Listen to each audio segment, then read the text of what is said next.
The Abia State government has described as false reports that the state governor, Alex Oti, spent over 900 million naira on feeding and welfare from July to September 2023. Media reports have it that Oti spent 927 million naira within 3 months on refreshments, meals, settlement of honorarium, allowances, and welfare packages.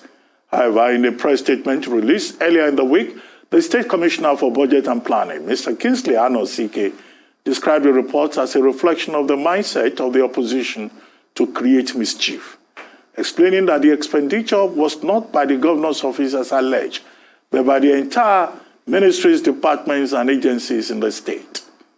Joining us now on the morning show for a right of reply and a review of the achievements of Governor Alex Oti of Abia State so far is Ugochukwu Okoroafo, Special Advisor to the Governor on Monitoring and Evaluation.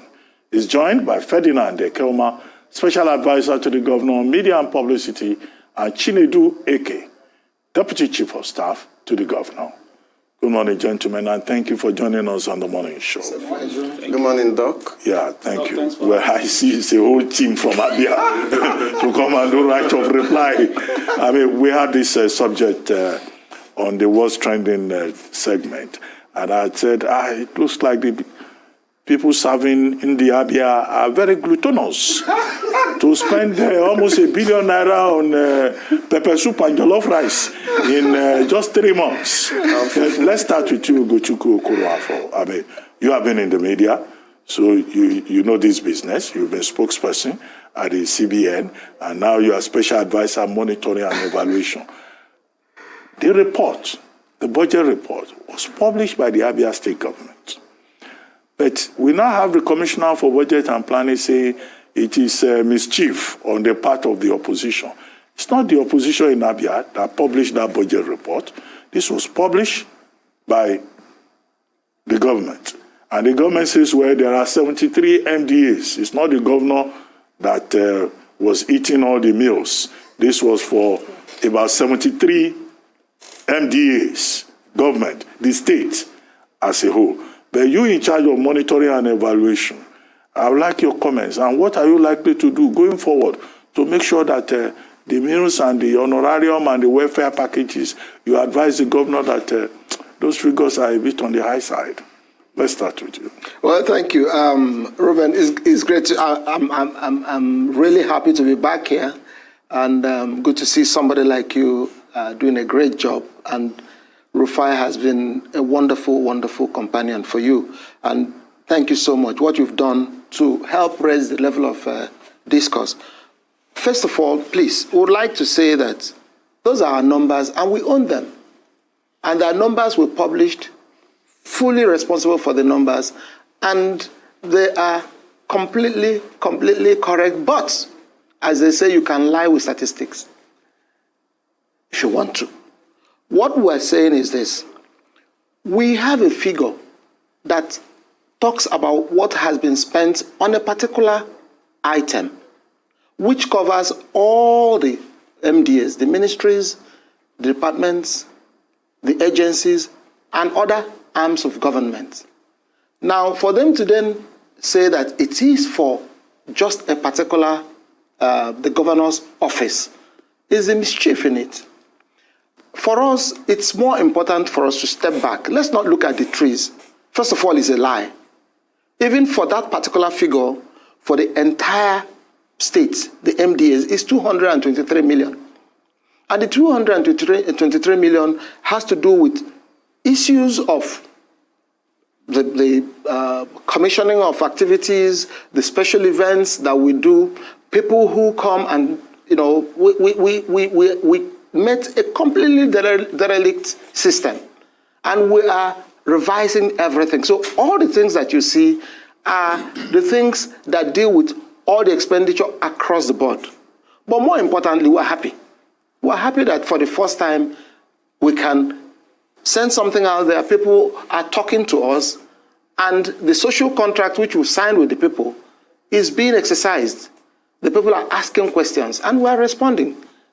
I don't think that what they have given out, 923 million. No, it's 223 for the entire spectrum, ministries, departments, and agencies.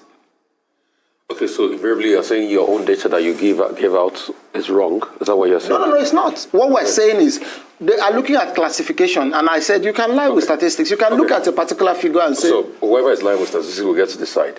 There's another talk of this PH road project in Abia of 6 kilometers at 35 billion. Was there due diligence done as regards that project? Because people have raised concerns about that project.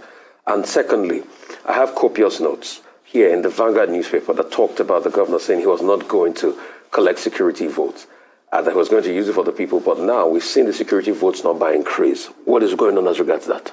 Well, let me answer the very first one, which is about the Port Harcourt Road. Yeah. Anybody who knows Abba will tell you that the Port Harcourt Road is the artery. It's like saying that you closed Ikorodu Road, and it's been closed for 30 years.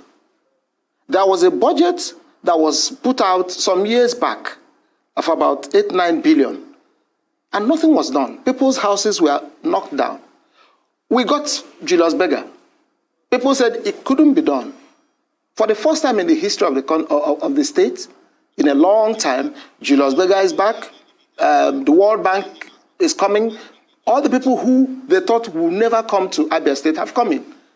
We showed them Julius Berger. Everybody knows. Okay, so is that 35 billion justified? It's not 35, it's 32. And 22 billion. And was it transparently announced? Was due process followed in that contract? That's number one. Yeah, so go ahead. Talk about that. Okay, thank you. The figure is 30 billion. It's not... He said 30 billion, which is the belief. In fact, no, 32. Then they gave us a discount of 2 billion. Absolutely. Yeah. So it's a discount 30 billion. of 2 billion. So is it justified and was due diligence followed in that contract? Of course. Yes. Of course. Was it advertised? If you go to, of course they did. Go to Ministry of Works and you lay hand on the information there. The truth is that the opposition, yeah, because we have to say the opposition, they expected us that if a government is awarding a contract, I am not the one to announce it. It is the Ministry of Works that does it. People will bid, and that was exactly what happened. It was done through the Ministry of Works, and the road in question is not 5.7 kilometers. It's 6.8 because it starts from Asa Road, not from... Not 6 kilometers, yeah. So yes, 6.8. It's not from number one Port Harcourt, it's from Asa Road. What they awarded in 2017 started from Port Harcourt Road, and it was 5-point-something kilometers at 9-point-something billion. That was in 2017. You can do the math and see the difference. And now, what, like he rightly mentioned, this is Julius Berger, a reputable construction company, and this is a federal road. It's important. Okay, because we don't have time. So it's a federal road, because we could go back to ask. You're saying it's justified. Also, let's talk about security votes. Why did the security votes increase tremendously? Yes, let me tell you about that road. Yes. Was there a culvert done already before now? Culvert? Or gutter done on that road? It's not a gutter issue. $58 million was taken for the construction of a deep tunnel years back, because we must prepare that road for proper evacuation. If you don't take out the storm water, it's a problem. The $58 million, nobody knows where it's gone to. Instead, something else was done, and it failed. This is a road that, just because Julius Berger has come in and they are taking their time to try and drain that road, land values are going up. Asset values are going up. People are going back. A whole school turned into a refuse dump. Now it's being turned into, that's the Igbo National High School. Okay. Crystal Park, a 5-star hotel in Aba, was abandoned. Okay. Land values are going up there. Okay. Now, let me tell you a little bit about the kind of government that we have. We have somebody from EU that we called in. Former director, CEO of Microsoft. Former, somebody from FEMA.